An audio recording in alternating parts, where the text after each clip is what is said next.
Kémy Seba, bonjour. Bonjour mon frère.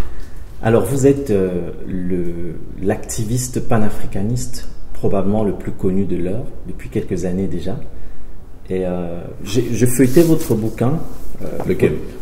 Supranégritude. Le tout premier. Donc le tout premier, avec beaucoup d'intérêt, parce que ça révèle beaucoup sur vos motivations. Vous revenez sur votre enfance, vous parlez de vos motivations politiques, de comment vous êtes construit. Et je remarque maintenant que vous avez beaucoup évolué dans votre pensée. D'aucuns pourraient dire que vous avez trahi certaines valeurs, certaines pensées, mais on peut aussi penser à une évolution simplement de la pensée. Donc ça c'est à chacun de voir. Par exemple, je pense que vous êtes parti du noir en tant que peuple, à un combat de noirs face à l'oppresseur occidental. Mais aujourd'hui, vous parlez plus d'un combat de noirs face à une oligarchie. Et pour certains, c'était un revirement de situation, pour d'autres, c'est une évolution. Qu'est-ce que vous entendez? Alors, moi, je nuance beaucoup cette histoire. J'entends pas beaucoup de gens qui parlent de... Vous savez, quand vous commencez dans une sphère groupusculaire et que vous finissez par atteindre une audience très très large, ceux qui vous avez connus dans un KGB, dans une cabine téléphonique, on vous réinitie à 5, forcément vont dire « Ah, il a changé ». Aujourd'hui, je parle à des centaines de milliers de gens, et via la télé, je peux même dire des millions, sur le continent et dans la diaspora. Il est évident que la réalité politique qui est la nôtre est différente en 2020 qu'elle était quand j'ai commencé en 1999. Il y a une phrase que disait Mohamed Ali, que mon ami et grand frère Gilles Duarte a bien résumé. Il a rappelé cette phrase de Mohamed Ali qui disait que si je pense la même chose à 20 ans qu'à 50 ans, c'est que je suis quelqu'un de malade. Aujourd'hui, vous avez la barbe grisonnante. À une certaine époque, vous n'aviez pas de barbe. Je doute que la personne que vous êtes aujourd'hui soit exactement la même personne que vous étiez hier. Maintenant, là où je pense que vous vous trompez, c'est que le discours que je tiens sur l'oligarchie, je dirais qu'il s'est affiné. Mais j'ai commencé dans une structure que les gens connaissent, même si j'ai pris après mes distances, qui s'appelle la Nation of Islam. Il suffit d'écouter les propos du guide de l'organisation, le ministre Louis Farrakhan, pour savoir que ce qu'il dit là, ce que je dis sur l'oligarchie, il le dit dans ces termes de manière différente, adaptée à un autre contexte, mais l'analyse de cette organisation est la même depuis 1930. Donc je pense qu'il y a aussi une mésécoute. Il y a beaucoup de gens qui, quand on a commencé, on était jeunes, on était fâchés. J'étais très jeune, il faut quand même le rappeler. J'ai commencé à 18 ans, à une époque où tout le monde va en boîte de nuit. Moi j'étais en train déjà de militer pour les miens sur le bitume. L'attitude n'est pas la même d'un jeune homme noir à 18 ans qu'elle l'est à 38 ans. Il y a 20 ans qui se sont passés. Donc il est évident qu'il y a un certain nombre d'expériences qui ont été prises, il y a beaucoup de recul. Je voyage aux quatre coins du monde aujourd'hui, à la rencontre de mon peuple, que ce soit dans des alliances aussi géostratégiques, que ce soit en Amérique du Sud, que ce soit au Moyen-Orient, que ce soit en Europe de l'Est. Forcément, le regard gagne en altitude, mais la majorité, c'est que je suis resté extrêmement fidèle à mes convictions, avec une adaptation réelle. C'est-à-dire que vous commencez, je suis un passionné du métaphysicien René Guénon, pas de l'homme en tant que tel, mais de l'œuvre, qui a commencé à étudier un certain nombre de choses, puis d'autres choses, puis d'autres choses, puis d'autres choses, et à la fin du parcours, il y a une synthèse, tout en restant sur une ligne précise. Je pense que dans le cadre qui est le nôtre, c'est quelque part la même chose qui s'est déroulée. Donc aujourd'hui, il y a un vrai combat contre l'oligarchie, mais ce combat, vous l'insufflez au sein des populations africaines qui ont ce nouveau vocabulaire, qui ont cette nouvelle vision. Il faut reconnaître que c'est une évolution, voire un changement, peut-être pas dans le mauvais terme, mais la cible n'est plus identique.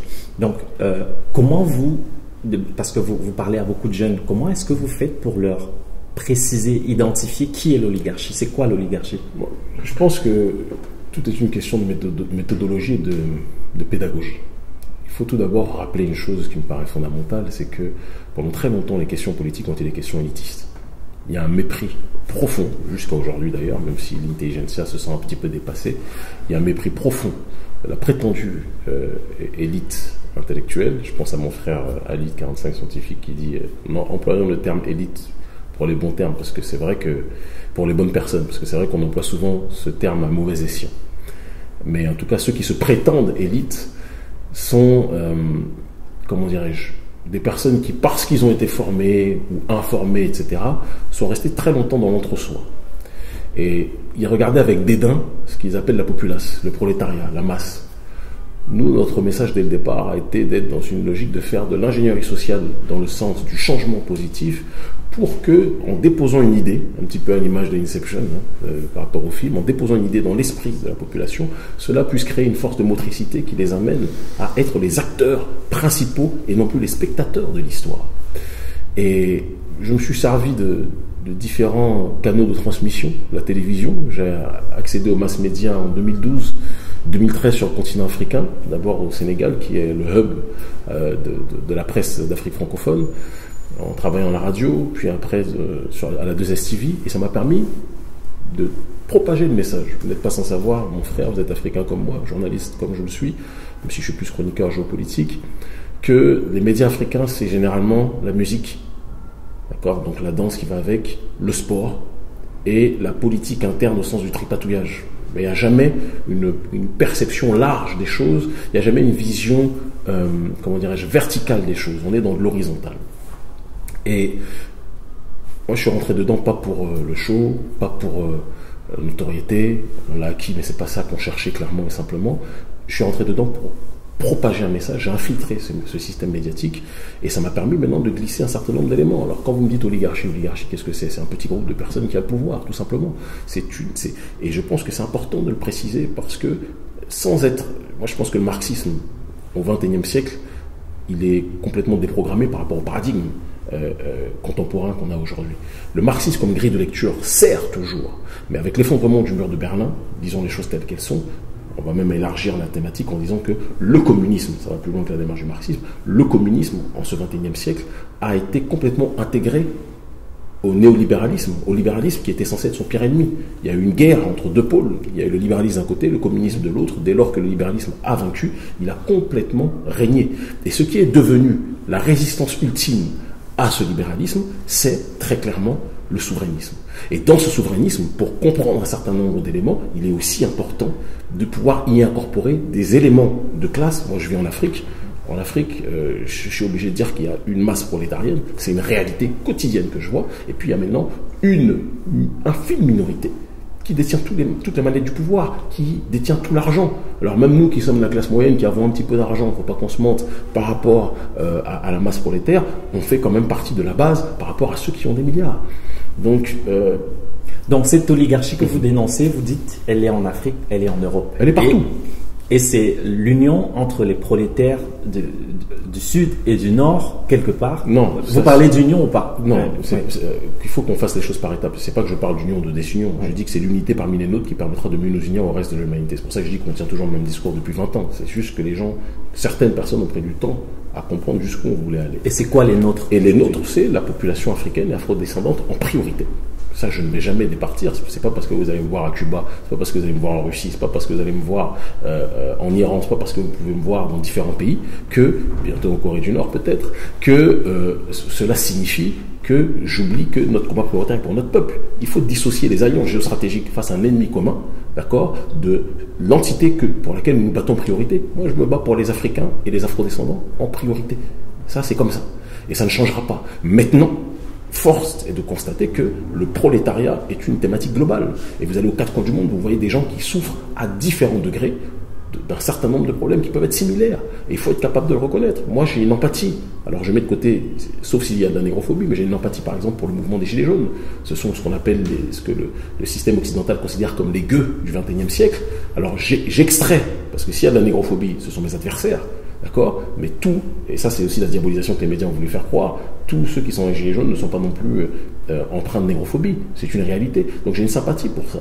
Mais de la même façon que j'ai une sympathie en priorité d'abord pour mon peuple qui manifeste aussi dans la diaspora contre les bavures policières, etc. Et la plupart de ces gens, en tout cas je ne parle pas du showbiz qui est très nombreux aussi, parce que pour des raisons qu'on expliquera peut-être après, qui se retrouvent beaucoup dans ce courant-là, mais il y a aussi une partie du prolétariat noir qui se reconnaît dans ces situations, et donc il y a une logique d'appartenance et de solidarité. Vous avez parlé de bavure policière, on rebondit un peu sur Black Lives Matter, un hashtag que vous n'aimez pas finalement. C'est pas que j'aime pas, c'est qu'il faut faire la genèse. Au départ, Black Lives Matter, quand la sœur Alicia Garza dit à sa communauté nos vies comptent, c'est pas la même tournure que quand les médias utilisent ça et transforment ça en un slogan générationnel. Parce que quand les médias blancs, occidentaux, caucasiens utilisent ça, ça se transforme en une phrase qui signifie vis-à-vis de l'extérieur, on dit au système, au monde blanc, nos vies comptent, arrêtez de nous tuer. Moi, j'ai rien à prouver. Je veux dire très clairement, j'ai strictement rien à prouver aux Occidentaux et je n'ai pas, au XXIe siècle, le besoin de leur dire nos vies comptent. Si tu tentes de nuire à mon intégrité physique, tu te rendras compte que ma vie compte plus que la tienne. Et je n'aurai pas besoin de demander au gouvernement que, oui, prenez en compte cette réalité-là. Ce qu'il faut, c'est que notre communauté compte sur elle-même. De l'exclusion d'un peuple par un autre naît la volonté pour le peuple exclu de se constituer sa propre puissance. Il est temps qu'on se reconstitue notre propre puissance, où que nous soyons sur le continent. L'autodétermination passe par là. Se déterminer dans le regard d'autrui en disant « nos vies comptent », pour moi, c'est de la victimisation. Pour moi, c'est quelque part, dès lors qu'on présente cette phrase-là, c'est limite on est dans un processus où on doute en réalité. Et moi, je veux que le logiciel de la foi en nous-mêmes, d'accord, de l'anti-victimisation, puisse germer et grandir. J'ai pas besoin de dire à des gens la vie des Noirs compte, vous devez... Non. Mais comment peut-on s'autodéterminer quand on vit dans un système dominé? Étymologiquement parlant, autodétermination signifie quoi? C'est déterminer, c'est quoi? Détermination, déterminer, être déterminé par autrui, ça veut dire que tu existes dans le regard d'autrui. S'autodéterminer, c'est-à-dire que tu te détermines toi-même. Allons au-delà du sens global du concept d'autodétermination qui, dans une dimension politique, signifie que oui, un peuple s'organise, fait ses lois politiquement, etc., etc. Je parle même au sens premier du terme.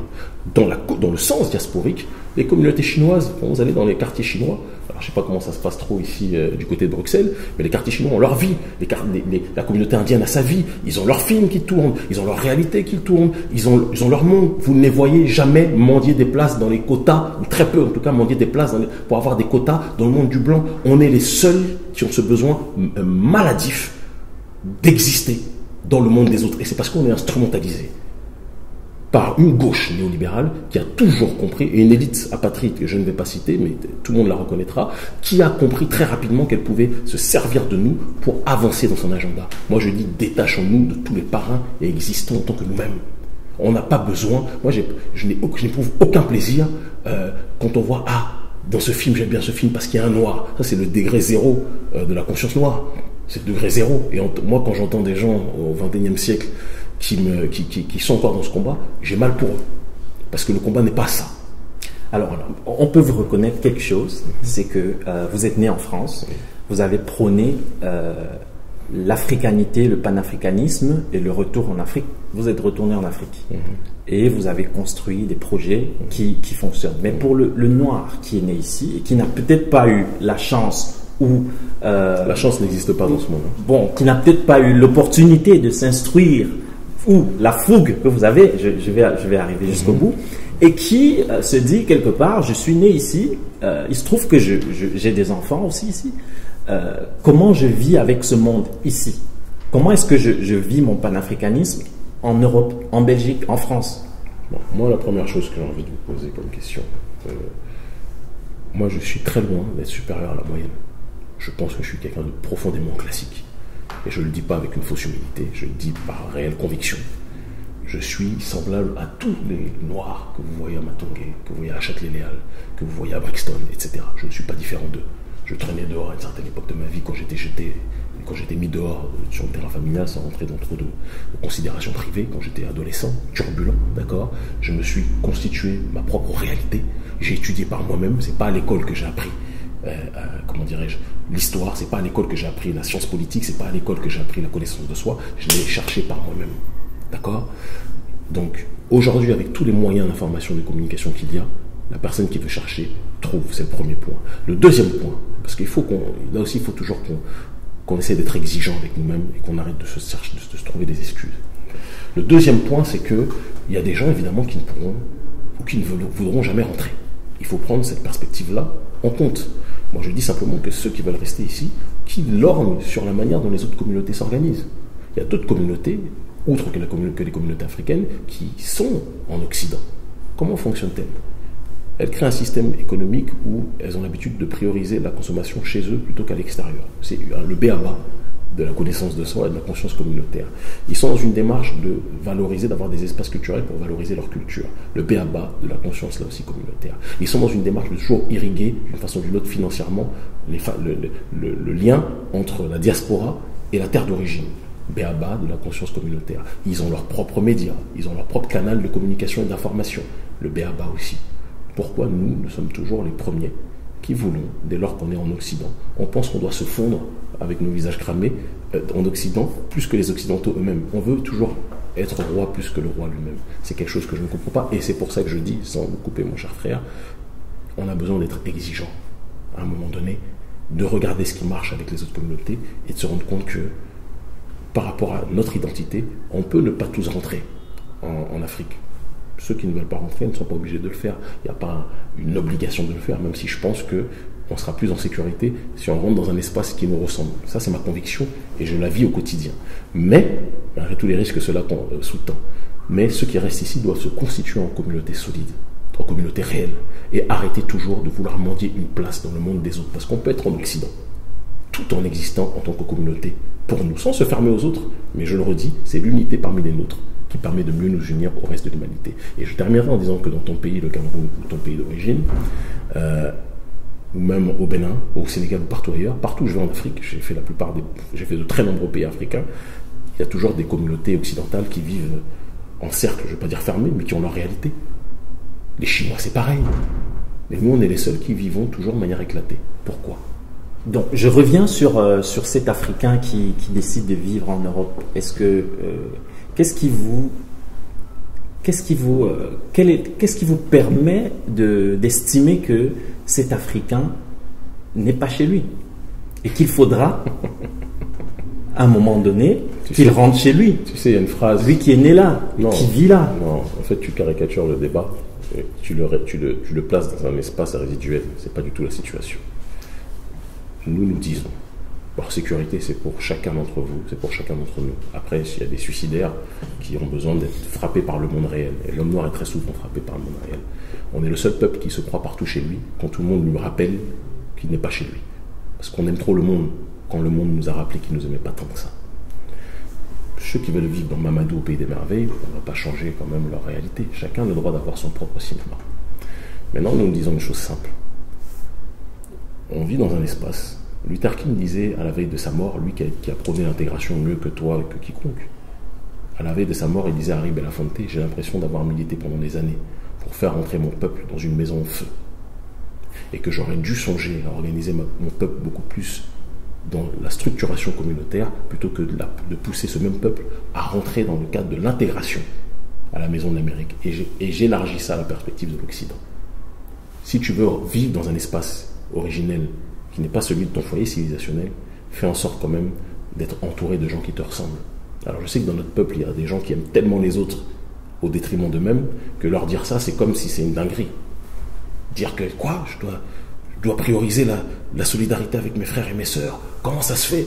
Mais moi j'aime les blondes, moi j'aime les rousses. Il y en a comme ça dans notre communauté qui sont comme ça. Hein, ils se reconnaîtront peut-être à la caméra et je leur passe la paix. Tu vois. Mais je dis, la sécurité, c'est de se constituer en communauté. Et communauté ne veut pas dire être hostile aux autres. Moi, comme je te dis, tu me vois aux quatre coins du monde. Je pense qu'il y a pas. Tu regardes les Russes, tu regardes les Cubains, tu regardes les Iraniens, ils n'ont pas le faciès qui est le nôtre. Cubains, ça peut se discuter, mais ils n'ont pas le faciès qui est le nôtre. Tu comprends? Mais s'il y a un respect émanant de ces personnes, c'est parce qu'ils savent qu'en priorité, nous nous battons pour notre propre peuple. Et nous priorisons les intérêts de notre propre peuple. Voilà. Alors, et c'est important de le préciser. Je vais parler un peu du Congo. Nous sommes en Belgique. Hein. Ça fait 60 ans d'indépendance ces derniers jours. C'est qui a décrété? Il y a vraiment l'indépendance là-bas, tu penses? Officiellement, du moins. Sur Wikipédia. Là. Voilà. Après 60 ans, ici, après toutes les pressions qu'il y a eu, notamment le mouvement Black Lives Matter, et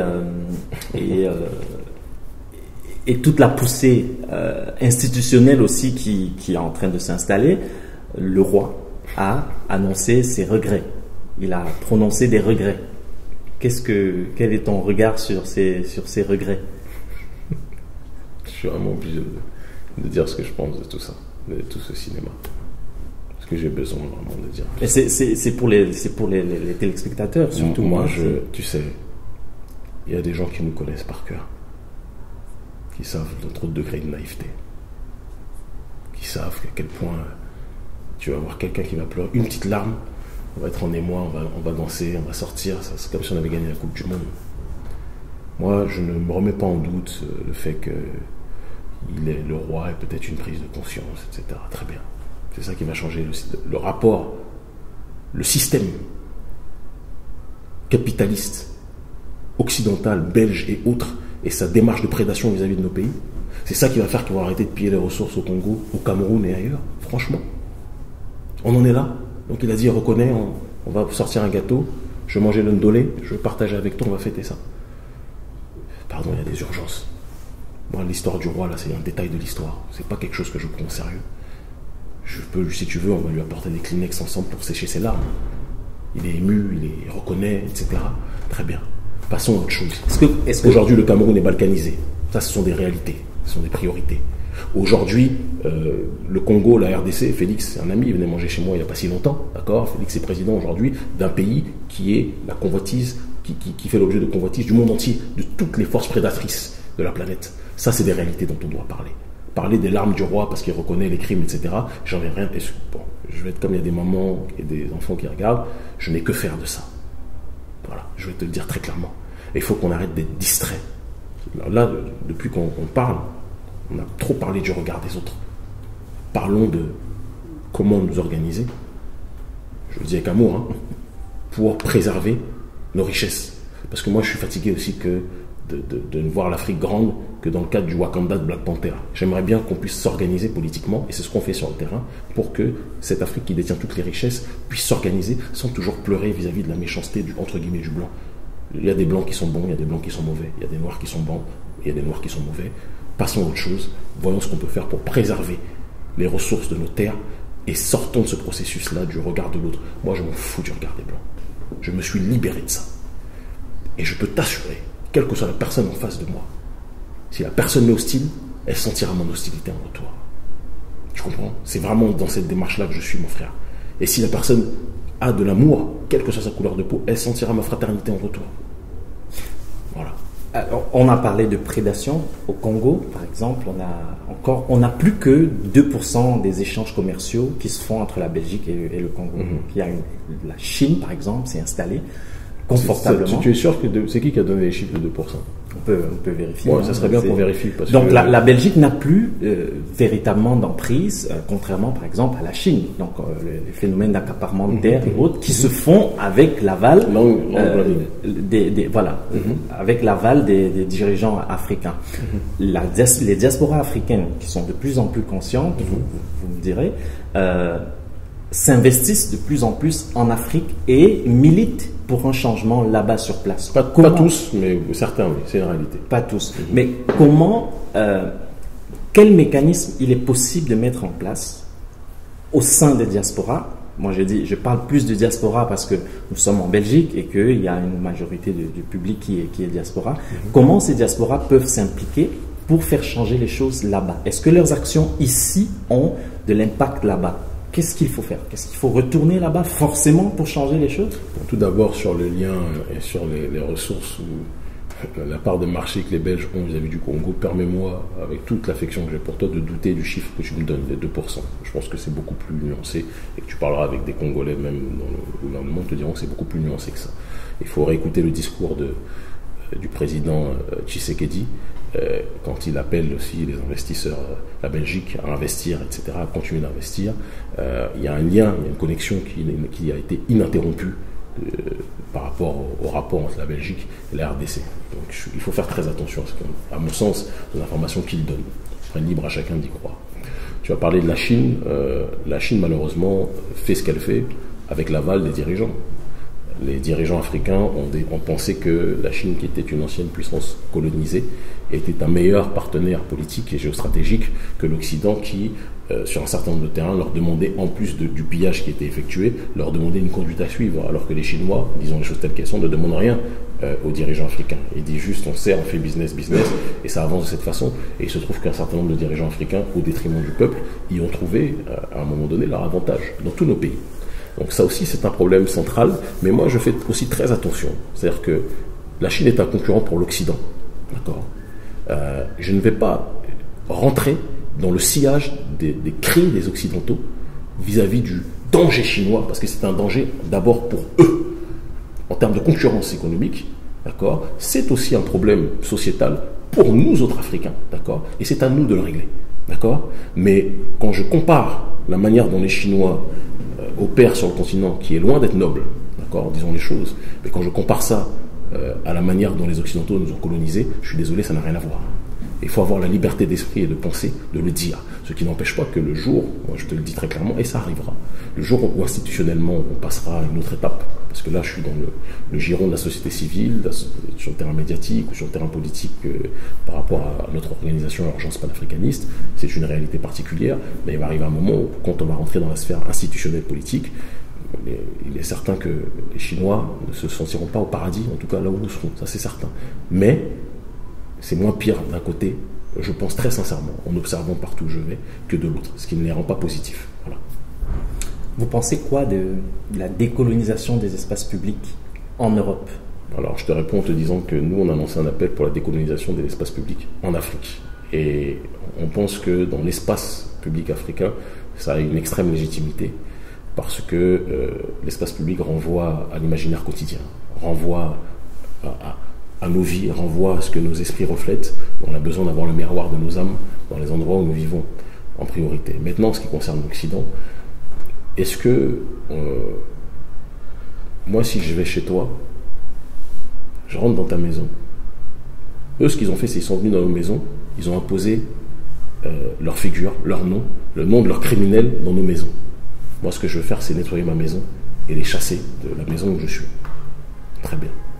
Maintenant, est-ce que moi, j'ai besoin que dans leur maison, on mette le nom de Malcolm X, de Rosa Parks, de Sankara? Je trouve que ça n'a aucun sens. Et là, encore une fois, on en revient au regard, à la perspective, à la perception de l'autre, que l'autre a sur nous et de la perception que nous avons sur l'autre. Moi, je n'ai pas besoin de changer leur monde. Un combat inutile? Je dis vraiment avec mes mots, ce sont tes mots, peut-être que c'est ta pensée, je dis, moi je n'ai pas besoin de changer leur monde. Ce qui m'intéresse, c'est de changer le nôtre. Je suis fatigué qu'on veuille toujours se faire une place dans leur monde. Et ça rejoint ce que je te disais quand tu me parlais des larmes ou de l'émotion du roi, etc., de Belgique. Ça, c'est leur monde. Et il faut que l'homme noir et la femme noire coupent le cordon ombilical vis-à-vis de leur monde. C'est comme... Il y a une sœur, une magnifique sœur, très, très gentille, Rokaya Diallo. Je la vois tous les jours parler des pansements. Faut que L'Oréal change ses histoires pour qu'on ait notre place. Il faut que, faut qu'on ait de place. Il y a je suis fatigué. À un moment donné, arrêtons de mendier une place dans leur monde. Je l'aime, ma sœur, comme j'aime tous mes frères et toutes mes sœurs. Mais arrêtons de changer, de vouloir changer leur monde, construisons le nôtre. On ne se rend pas compte de... Tu sais, dans ce globalisme néolibéral, ce qui compte, c'est les grands espaces, c'est les peuples. Des minorités qui sont dans cette démarche de toujours vouloir s'intégrer dans un espace qui n'est pas le leur, même si elles y sont nées. C'est pas parce qu'un lion naît dans un poulailler qu'il va se transformer en KFC ou qu'il va se transformer en poulet. Soyons sérieux. C'est pas parce qu'un sanglier naît au milieu de lions qu'il va se transformer en lion. Il y a un moment donné, l'identité qui est la nôtre, elle est intrinsèque. Il y a des réalités qui ne changent pas. Tu comprends? Et dire cela ne signifie pas ce que j'en vois certains arriver en disant oui, mais il y a des métissages. Oui, bien sûr qu'il y a des métissages. Mais comme disait Bob Marley, c'est pas parce que je suis d'un père blanc ou d'une mère blanche que cela efface ma négritude. C'est une réalité. Noir clair ou noir foncé, on est soumis tous aux mêmes réalités. Et donc, je pense qu'il est très important qu'on construise notre propre paradigme, qu'on reconstruise notre propre monde, sans mendier une place à qui que ce soit. Et je t'assure que c'est de cette façon-là que le respect viendra. Et quand je dis le respect de nous-mêmes en priorité. Parce qu'il n'y a pas de plus grande fierté que de pouvoir se constituer son propre monde. et d'être puissant économiquement, politiquement dans son propre monde. Mais les histoires de oui, je vais être maire dans la ville, dans la telle ville, je veux une place au Parlement. Écoutez, arrêtons avec ça. Arrêtons. Quand j'entendais les gens dire, excusez-moi, on a Barack Obama, enfin on a un président noir. On a 54 pays. Sur les 54 pays, il y a bon nombre d'États dirigés par des Noirs, mais vous, votre obsession, c'est d'avoir un président noir à la tête d'une Maison Blanche. À un moment donné, qu'est-ce qui se passe? Qu'est-ce qui ne va pas? Qu'est-ce qui ne va pas?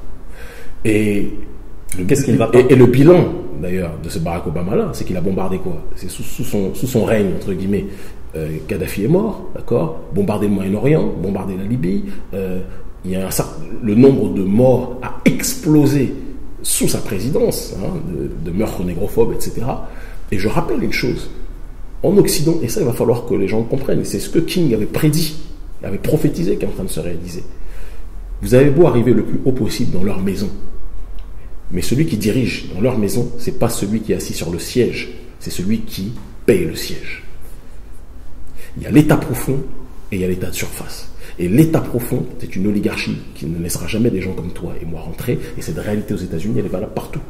Alors j'entends des gens qui disent oui, il faut qu'on prenne le contrôle de ces pays. Vraiment, parfois, il y en a parmi les nôtres qui ont une grande naïveté. Quelle est selon vous la plus grande difficulté de mettre en place le changement en Afrique? Moi, je pense que la seule chose qui manque, plus ou moins, c'est la volonté. Et qu'avec volonté, on est capable de faire énormément de choses. La volonté de la part de qui? Du peuple ou des gouvernants? Il y a un moment donné, c'est Zbigniew Brzezinski, grand théoricien américain, faucon américain, comme on les appelle. Conseiller de Barack Obama? Il a conseillé beaucoup de présidents. J'aime parler avec exactitude de choses. Je ne suis pas sûr qu'il ait conseillé Barack Obama. Ça demande vérification. Mais c'est possible. Qui disait que le XXe siècle était le siècle des élites. Le 21e siècle sera le siècle de la base. Et que donc, c'est pour cette raison qu'ils ont architecturé, qu'ils ont créé un encadrement des sociétés civiles, de telle sorte que, par exemple, partout dans le monde, vous voyez que USAID, l'organe de financement de l'aide américaine extérieure, quelque part, se concentre pour financer des groupes partout dans le monde qui peuvent, par la suite, être des courroies de transmission pour les intérêts occidentaux, pour les intérêts américains. Pourquoi? Parce qu'ils savent que la société civile, aujourd'hui, c'est elle qui donne l'heure. Le franc CFA, par exemple, je donne un exemple très simple. Le franc CFA, c'est la société civile, amenée sans nous ramener trop de mérite, mais amenée par notre organisation, l'Agence panafricaniste, qui a structuré le franc CFA. C'est la société civile qui a fait en sorte que le franc CFA est devenu un sujet prépondérant au XXIe siècle. Et qui a poussé le dirigeant Macron à nous sortir sa blague de l'écho, alors qu'en réalité c'est un franc CFA déguisé. Mais ce simple changement cosmétique, c'est parce qu'on a haussé le ton. Et aujourd'hui, maintenant, on a le président du Nigeria et du Ghana qui ont repris le relais de notre contestation et qui s'opposent au schéma qui est là. Ça n'aurait pas été possible si on n'avait pas fait ces mobilisations-là. Donc la société civile a un rôle historique. Et de plus en plus de jeunes partout en Afrique, dans la zone francophone, j'aime pas le terme francophone, on va s'adapter, sont dans cette perspective, sont dans cette dynamique. Donc, moi, je pense qu'il arrive un moment où les obstacles, c'est nous qui nous les créons. C'est nous qui nous les créons. À partir du moment où vous réalisez le potentiel illimité de l'être humain, le potentiel illimité de celui qui croit en une idée, je peux vous assurer qu'on est plus proche de la ligne d'arrivée que de la ligne de départ. Et encore une fois, sur ce terrain-là, il n'y a pas de victimisation. J'ai entendu gyrophare, je croyais que c'était pour venir me chercher. Mais c'est souvent comme ça en Occident. Mais plus sérieusement, je pense qu'on est aujourd'hui dans un chemin qui me paraît inarrêtable. Il y a quelque chose qui se passe et qui dépasse nos propres personnes. On est dans une phase historique aujourd'hui. Et quand je parle de phase historique, je différencie des phases historiques spontanées, émanant de notre peuple, des phases historiques accompagnées, d'accord, comme ça se passe avec Black Lives Matter. Vous avez tous les médias qui méprisent les Noirs, qui du jour au lendemain font là une pub excessive de ce courant, d'accord, médiatise, comment dirais-je, étrangement des gens, comme pour pousser un certain nombre de personnes à rentrer dans le renouvellement de ce combat antiraciste, alors qu'on sait très bien que l'antiracisme, très sincèrement, est une fadaise. Et c'est une distraction. On est encore une fois dans une analyse de la lutte verticale plutôt que de la lutte horizontale. On analyse le conflit entre les diverses communautés, d'accord, qui s'appuient sur des réalités. Il y a de l'hostilité, la négrophobie, c'est pas un mythe, c'est une réalité sociale, d'accord, et historique et politique. Mais du coup, on oblitère la réalité de la lutte verticale le prolétariat face à l'oligarchie. Et moi, je dis que les choses doivent être faites de manière globale, analyser les rapports entre les différents peuples, mais ne jamais oublier la réalité prolétarienne asphyxiée par l'oligarchie. Parce que là, le prolétariat, c'est la base. Le sommet, c'est la pyramide. Quand la base commence à bouger, le sommet de la pyramide tombe parce qu'il redevient un vulgaire caillou. Et c'est ça dont on doit se rappeler. Et c'est ce que nos ennemis, de manière prospective, ont compris depuis très longtemps. C'est pour ça que quand il y a eu les histoires du printemps arabe, des oligarchies occidentales, et américaines plus particulièrement, l'Union européenne, ont accompagné toutes les mobilisations, d'accord, contre les dictateurs. Auparavant, ils soutenaient les dictateurs, maintenant, ils sont mis du côté des populations. Mais c'est toujours dans une optique de ne pas perdre leurs intérêts dès lors qu'un nouveau dirigeant est élu ou prend le pouvoir. Et bien, c'est sur ce terrain-là que nous, on doit se situer, en étant dans une logique véritablement de consolider le processus de souveraineté à travers les mobilisations que nous faisons. Et sur ce terrain-là, ce que nous faisons sur le continent est lié à ce que nous faisons dans la diaspora. Si je viens par rapport à ces questions de Black Lives Matter, je viens par rapport à ces questions de Black Lives Matter parce que le globalisme néolibéral, qui est en train d'instrumentaliser la souffrance noire dans le cadre de Black Lives Matter, d'accord, est pour moi relié à la problématique du néolibéralisme qui touche nos populations sur le continent. Les choses ne sont pas séparées. Il faut juste qu'on puisse être capable d'avoir une vue d'ensemble. Kémy Séba, 4 pays africains où vous êtes persona non grata. 4 sur 54. C'est pas beaucoup. Mais pas des moindres. Sénégal, oui. Gros pays. Bon, un gros pays dont les dirigeants sont très soumis à la France, c'est vrai. Côte d'Ivoire. Où le champion de la France-Afrique qui est Alassane Ouattara, premier ministre, premier serviteur de l'impérialisme français en Afrique. Guinée-Bissau. Non. Guinée-Conakry. Ils n'aiment pas qu'on dise Conakry, ils disent que c'est Guinée tout court. Ok, Guinée. Donc, souvent, moi je dis Guinée-Conakry comme ça, on me reprend. Guinée-Conakry, parce que j'étais venu parler de la corruption, mais tu réaliseras une chose, et Togo. Tu réaliseras que les 4 pays où je suis interdit sont les pays où je suis le plus populaire. Et c'est quand même assez intéressant. Sénégal, il y a une fresque qui a été effectuée par un célèbre groupe de taggeurs, RBS Crew, qui est un légendaire groupe de graffeurs, de taggeurs en Afrique aujourd'hui. Je suis la seule, parmi les figures historiques qui ont été mises en plein centre-ville, je suis la seule figure contemporaine. Sénégal, c'est des endroits où j'ai fait des grandes mobilisations. Tu as oublié le Mali aussi, où Ibeka a une peur bleue, il a dit que j'étais une menace pour l'ordre public parce que je réunis toujours des milliers de personnes à chaque fois que je vais là-bas, sans avoir besoin d'y vivre. D'accord ? Dans tous ces pays, Côte d'Ivoire, j'étais interdit, alors que la semaine de mon arrivée, j'avais rencontré Alpha Blondy, pas mal d'autres personnes. Les gens attendaient 3000 à 4000 personnes pour ma venue. Je n'habite pas là-bas. Donc il y a des réalités aussi. C'est que ces dirigeants ne se lèvent pas en disant risque grave de menace, non, risque de menace grave à l'ordre public. S'ils te disent ça, c'est parce qu'ils savent que ce qu'ils appellent menace à l'ordre public, c'est notre capacité à réunir. Si je ne réunissais personne dans ces pays-là, on ne m'interdirait pas. Donc pour moi, c'est tout à fait cohérent. On mène un combat contre un système bicéphale avec une oligarchie. Parce que quand on parle de colonialisme, c'est ça l'erreur peut-être que certains font, c'est pas que le colon blanc. Le colon blanc, il y a un proverbe qui dit « Une civilisation est détruite par l'extérieur que si elle est rongée de l'intérieur ». Donc, si le colon occidental arrive à nous dépecer comme il le fait, c'est parce qu'il a ses agents sur le terrain. Et ces agents sur le terrain, quand ils nous voient nous réunir contre leur maître, eh bien, ils s'organisent pour essayer de nous censurer, ce qui ne marche évidemment plus, parce qu'avec Internet et avec la télévision, tu as beau me censurer à 19h, je passe à la télé à 20h, dans la plupart des pays d'Afrique francophone. Donc, c'est très contre-productif pour eux. Mais c'est bizarre que vous soyez accueillis encore au Cameroun, accepté par le gouvernement Biya. Attention, ça fait longtemps que je suis pas retourné au Cameroun. Et il faudrait... le test va se faire prochainement, je ne vais pas donner de date. Mais non, il faut qu'on se dise les choses clairement. On a beaucoup accès, là, parce qu'on est dans plusieurs phases de ce combat. La première phase a été l'Afrique de l'Ouest, qui n'est pas encore terminée. Viendra la phase 2, qui est la phase d'Afrique centrale. J'ai fait ces pays dans le cadre de mes activités professionnelles à la télé. J'ai été directeur général d'Afrique Média, etc. Mais dans le cadre de mes campagnes politiques, je n'ai pas encore fait le Cameroun. C'est là on va voir si je suis accepté ou pas. Mais j'ai de grands questionnements sur la manière dont les dirigeants vont nous recevoir, quand on sait le degré dictatorial qui existe là-bas et le peu de liberté d'expression. Mais c'est des choses qui se feront, qui étaient prévues cette année. Mais le Covid a changé la donne sur beaucoup de projets qui étaient les nôtres. Mais ça va venir, ça se fera. Mais de quoi ils ont peur ? Ils ont peur que tu réveilles les consciences populaires, tout simplement, ou autre chose? Moi, je pense qu'ils ont juste peur de ça. J'ai pas d'armes. J'ai pas encore de bombes nucléaires. Je n'ai pas de fusil. Et jusqu'à preuve du contraire, depuis qu'on est en Afrique, il n'y a pas d'action violente. À contrario peut-être de la genèse à l'époque de la Tribuca, où j'étais peut-être un petit peu plus offensif. D'ailleurs, vous avez l'air apaisé. Apaisé ou apaisé? Apaisé. Plutôt serein. Souriant, c'est rare. Non, vous avez souvent été très fâché.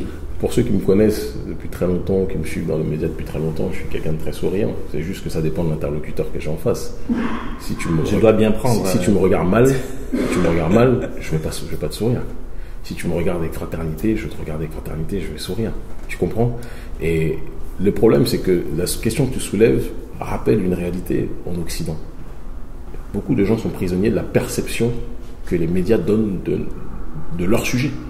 Or, les médias occidentaux, et je l'ai encore vu dans la grosse conférence de presse qu'on a fait la semaine dernière, les médias occidentaux, à chaque fois qu'ils montrent un ennemi du système, je parlais pour moi en tout cas, on me montre toujours en train de faire des grimaces étranges, toujours en train d'être fâché, Et ça, pour celui qui ne fouille pas, il a toujours cette impression qu'on est fâché, qu'on est méchant, qu'on est radicaux, etc.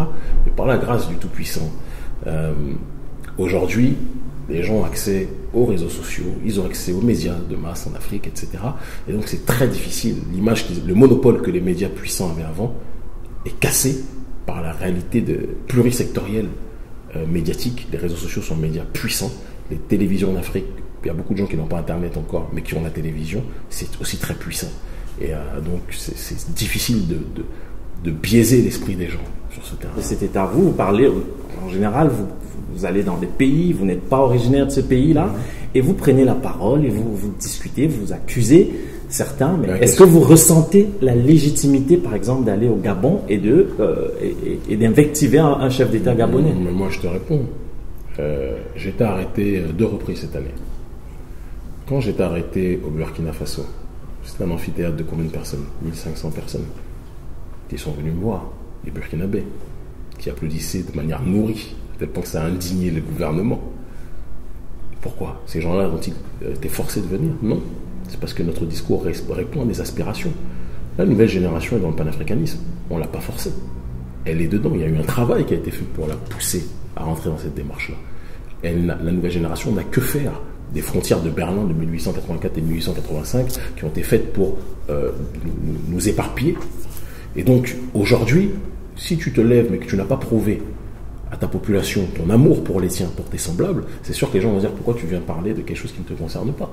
Et quand les gens voient les sacrifices que tu fais, les coups que tu prends, le président Roch-Marc Kaboré, que lorsqu'il m'a reçu à son palais présidentiel, il m'a dit quoi? Devant témoin, devant le frère Hervé Ouattara. Il m'a dit que j'étais plus populaire dans son pays que lui-même.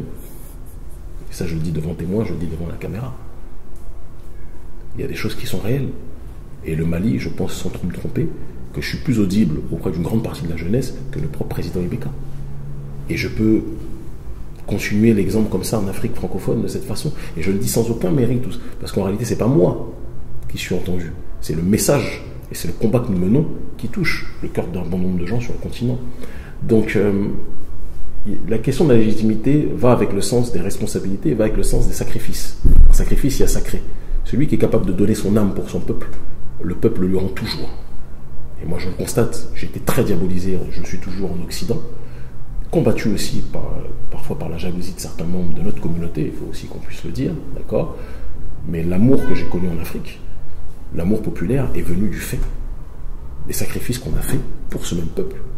Parce que tout le monde n'est pas prêt à aller en prison pour ses idées. Qu'est-ce qui vous fait peur dans votre vie? Franchement, rien. À part le Tout-Puissant, à part ne pas être à la hauteur de ce pourquoi je suis venu comme tout un chacun sur Terre. Voilà. Moi, je me lève chaque matin en me disant, il faut que je sois à la hauteur de ce que les gens attendent de nous. C'est très important. Des doutes parfois? Quand je parle de politique, je parle. Non, doute, non, questionnement toujours. Je suis quelqu'un qui me remet très facilement en question. Alors jamais vis-à-vis de l'extérieur. Jamais. Ça, c'est très difficile. Mais je suis quelqu'un qui sait déceler, même quand des gens pensent que c'est bon, je suis quelqu'un qui sait déceler ce qui ne va pas et qui essaye toujours de s'améliorer. Donc j'essaie d'être en amélioration constante. On va se diriger vers la fin. Un petit message pour les diasporas africaines. un message d'amour, et un message qui nous pousse à nous rappeler qu'on n'est rien sans l'Afrique. L'Afrique peut exister sans nous, mais n'oublions jamais que nous ne sommes rien sans l'Afrique. Et donc, quels que soient nos choix, même si on décide de rester à Bruxelles parce qu'on aime l'avenue Louise ou autre, ou on veut rester à Paris parce qu'on aime les Champs-Élysées, ou on aime Château d'Eau, peu importe, faisons en sorte d'exister en tant que communauté, et communauté toujours reliée à la terre d'origine. C'est très important. Et je sais qu'on est très nombreux, qu'il y a beaucoup de mes frères et sœurs qui sont dans cette démarche-là. Donc j'ai foi, j'ai espoir. Merci Kémy Séba. Merci infiniment. Et je termine juste par une petite phrase qui est importante. Je dis souvent, ils finiront par comprendre. Il y a une sœur qui m'a dit aujourd'hui, mon frère, on n'a pas besoin qu'ils comprennent. Et j'ai dit non. Elle pensait que je parlais des Occidentaux. Je dis non, mais tu t'es trompée, ma sœur. Depuis toujours, j'ai toujours dit qu'ils finiront par comprendre. Ça s'adresse à des gens de notre communauté qui font soit semblant de ne pas comprendre, ou qui n'ont pas pour l'instant les armes pour comprendre. Ils finiront par comprendre parce que c'est le sens inéluctable de l'histoire. Mais que l'Occident comprenne ou ne comprenne pas, ce n'est pas ma préoccupation. Merci. Merci à toi. Merci mon frère.